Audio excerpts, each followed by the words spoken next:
ये किसी भी हालत में हमारा दामाद बनने लायक नहीं है।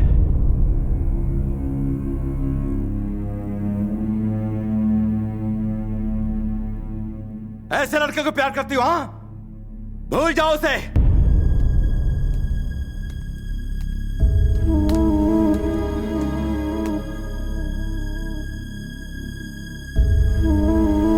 आओ, मर्द बनता है तू? हाँ, माचो मैन।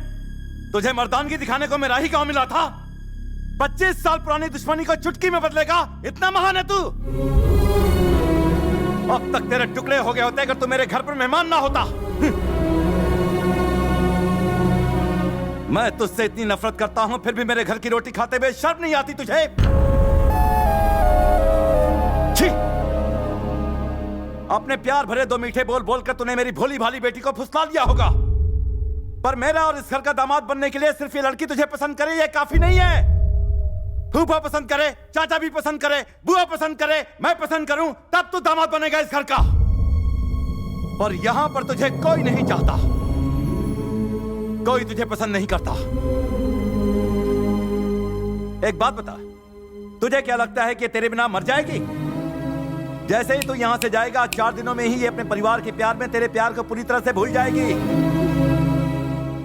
कान खोल के सुन, मैं यहाँ के गांव का, घर का, सबका मुखिया हूँ। इस घर का दामाद और मेरा उत्तराधिकारी वो होगा जो मेरी शान को बरकरार रखेगा, ना कि तेरे जैसा घटिया चालाक। भानु, अब बस करो।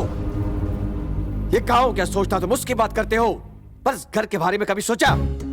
तुमने दुश्मनी की बात की और हमने इसे अपने सर आंखों पर रखा।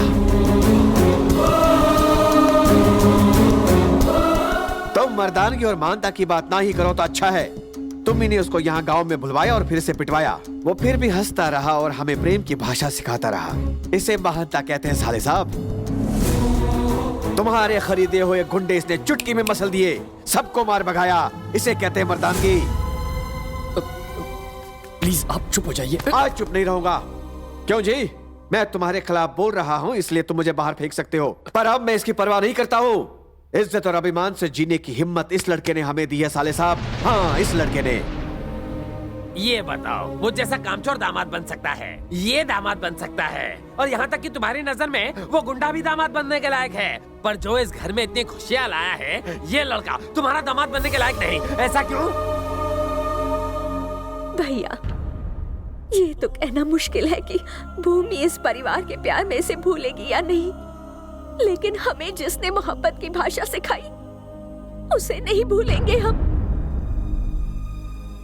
पूरा गांव क्या सोचता है उसकी हमें परवाह नहीं।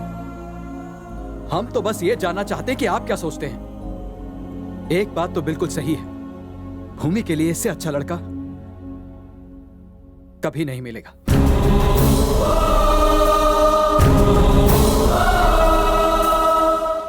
सर, अब आप इन लोगों की बातें मत सुनिए।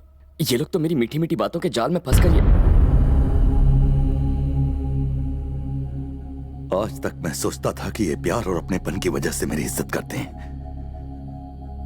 पर तुमने मुझे यह एहसास दिला दिया कि वो प्यार नहीं डरता।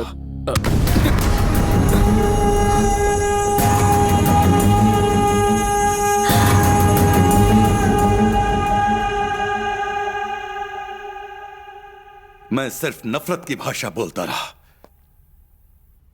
इस डर से कि कहीं इसे प्यार न कर बैठूं।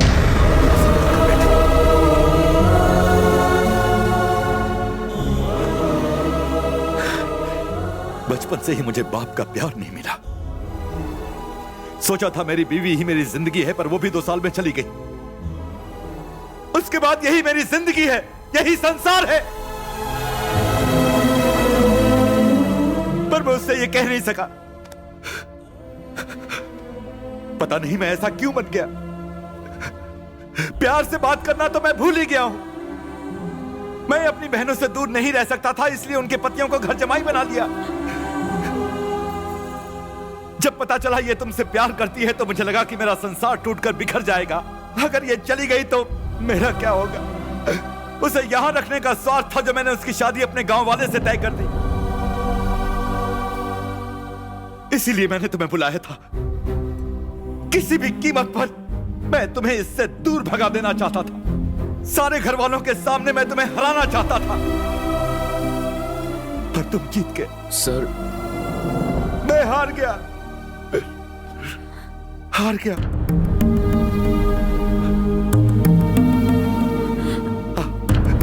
इधर आ, इधर आ।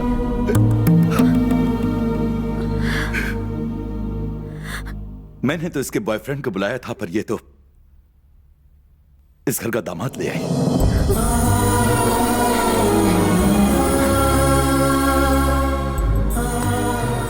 खुश रहो।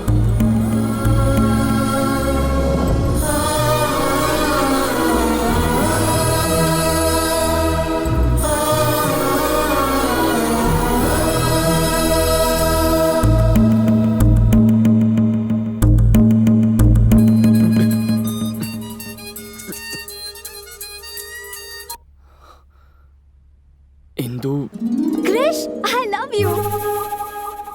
पता है मैंने अपने पेरेंट्स से बात कर ली है और वो मान गए हैं। मुझे तो बहुत टेंशन हो रही थी। I love you Krish. तुम्हारे पेरेंट्स भी मान गए?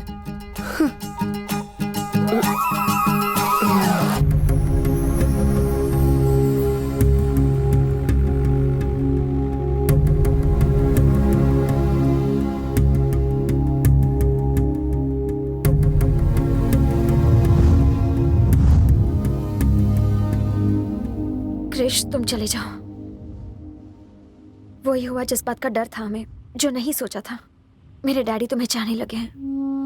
डैडी के मुंह से अपने लिए प्यार के 2 शब्द सुनने के लिए मैं तरस गई थी। आज उन्होंने पहली बार कहा कि मैं उनकी दुनिया हूँ। इतना काफी है क्रिश। मैं नहीं चाहती कि तुम मेरी वजह से खुद को और तकलीफ दो। तुम जाओ। अगर अभी चला गया तो तुम्हारे पापा को धोखा देने जैसा होगा। अभी या बाद में मुझे जाना तो है, ये कोई बड़ी बात नहीं है। पर तुम्हारे सारे रिश्तेदार जिन्होंने तुम्हारे पापा के खिलाफ होकर मेरा साथ दिया, मेरी वजह से उनका विश्वास टूटेगा और तुम्हें जिंदगी भर अपने पापा से शर्मिंदा होकर जीना पड़ेगा। सब ठीक होता अगर वो मुझसे नफरत करते, तो उन्हें सच बता देते हैं। ऐसा कैसे कर सकते हैं?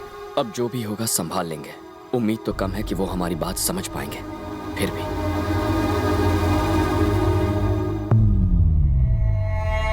पहली बार मैं अपना वादा नहीं निभा पा रहा हूं। मैं फंस गया। मेरी बेटी आपके बेटे से शादी नहीं करेगी।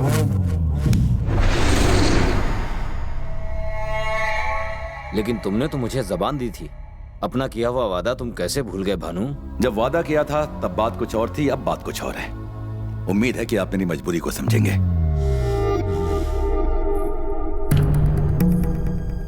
भूमि ने अपना फैसला कर लिया है। अगर तुम्हारे साथ शादी हुई तो वो खुश नहीं रहेगी और ना ही तुम खुश रह पाओगे।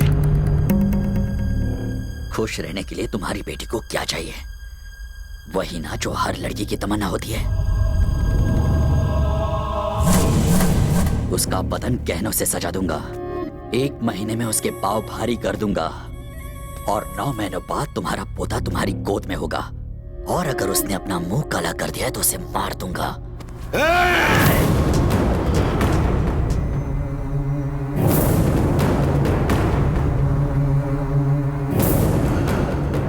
अपने दिमाग से यह ख्याल निकाल दे कि मैं तेरी इज्जत करता हूँ। मैंने उसे बचपन से चाहा है। मैं उसे किसी और की बाहों में नहीं देख सकता।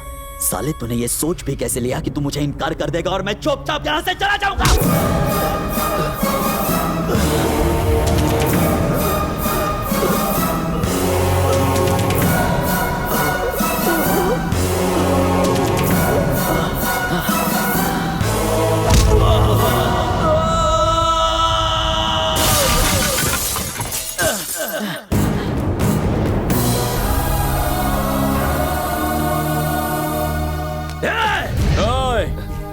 जो तेरे दिमाग में चल रहा है वही इस वक्त मेरे दिमाग में भी चल रहा है। खत्म कर दूंगा। आइंदा इस घर के किसी भी आदमी को हाथ लगाने की कोशिश की ना, तो खाने और धोने के लिए सिर्फ एक ही हाथ बचेगा। सुन, तेरे बेटे ने मेरे गिरेबान में हाथ डाला, फिर भी तू देखता रहा। अब समझा, जो मेरे अपने थे वो तो पराये निकले और जो पराया था वो मेरा अपना निकला। अब तक तुम सोचते थे कि तुम्हारा बेटा मेरी जायदाद का वारिस बनेगा, तो अब तुम सुन लो, आज से ये लड़का मेरा वारिस होगा, ये मेरा दामाद होगा।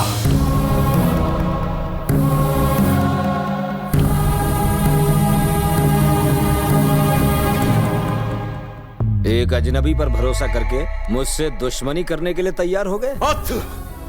सिर्फ तुम पर भरोसा करके मैंने अपने भाई को छोड़ दिया। इस लड़के ने मुझे सिखाया कि रिश्तों की क्या पहचान है।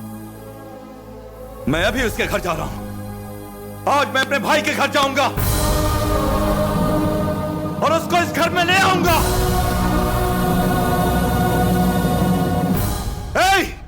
गाड़ियां निकालो। अच्छा।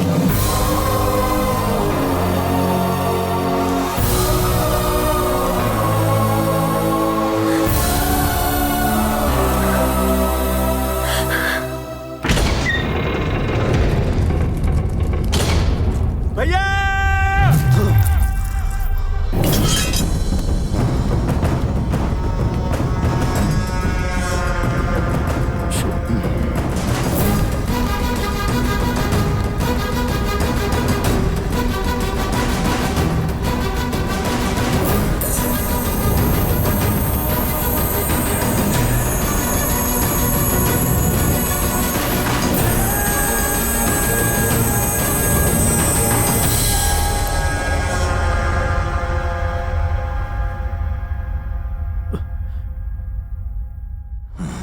तुम्हारे सामने कोई मुखिया नहीं,